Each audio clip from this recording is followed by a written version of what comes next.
A while back, I posted a tutorial about single strokes, and in that tutorial, I did something interesting. I played this. And when I went back to look at my analytics, I noticed something strange, something peculiar, something unexplained. Well, it was explained, but people kept going back to rewatch that part because it was fast and it sounded really smooth. In this video, we're going to figure out why your approach might be what is your drumming, what you can do to change it and apply it to an exercise that will help you become even faster and smoother on the drums. I know, it's too much.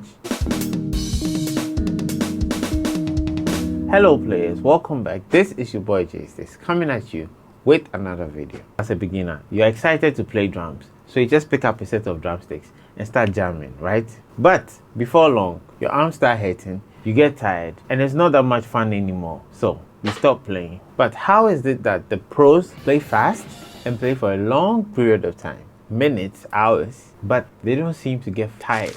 There must be something that we are not doing that they do, right? The short story is, it's how you hold the stick. Now, I know we all think we know how to hold the stick. Psst.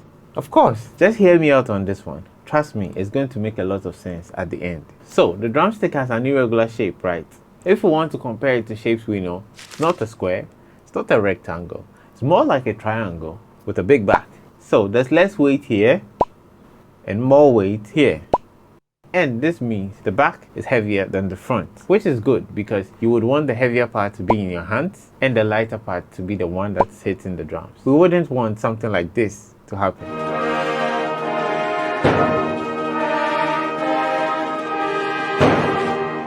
I'm sorry. But the problem here is, what part of the stick do you actually hold? Because you can hold it like this, you can hold it like this, or like this. Wait, chill. How does holding the stick help you play faster on drums? This doesn't make any sense. That's a good question. I know. So, you remember we talked about the weight of the stick, right? There's a point on the stick where the weight that is in your hands is perfectly balanced with the weight that is on the other side. At this point, the stick feels like it is part of your hand and you don't have to force it to do what you want it to do. It just moves. This is what we call the balance point of the stick. Let's try this. Take your drumstick, find a point from here to here and hold it between your thumb and your first finger. Now hit the drum. The part that makes the stick bounce so many more times is the balance point of the stick.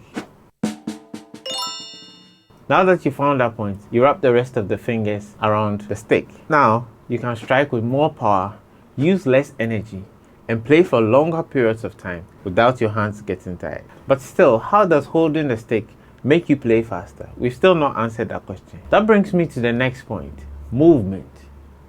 Hold on, Frederick, not that kind of movement, please. There are three ways to move your hands when you're hitting the drums.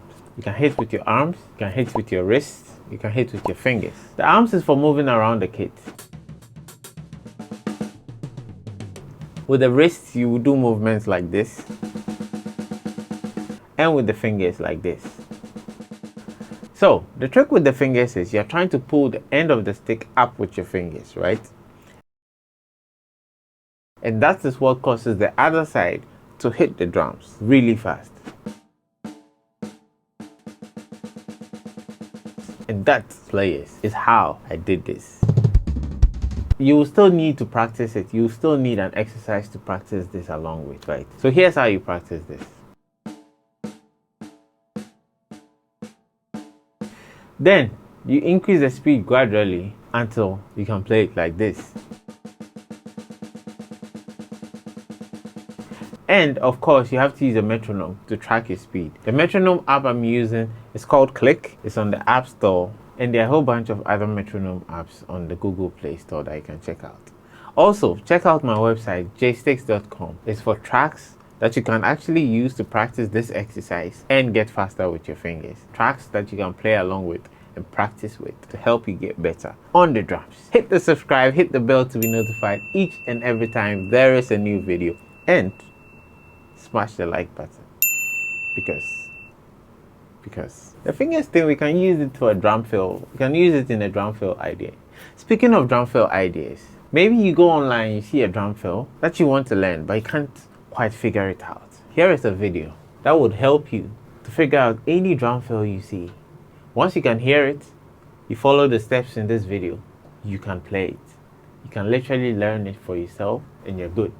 You don't need breakdowns. You break it down for yourself.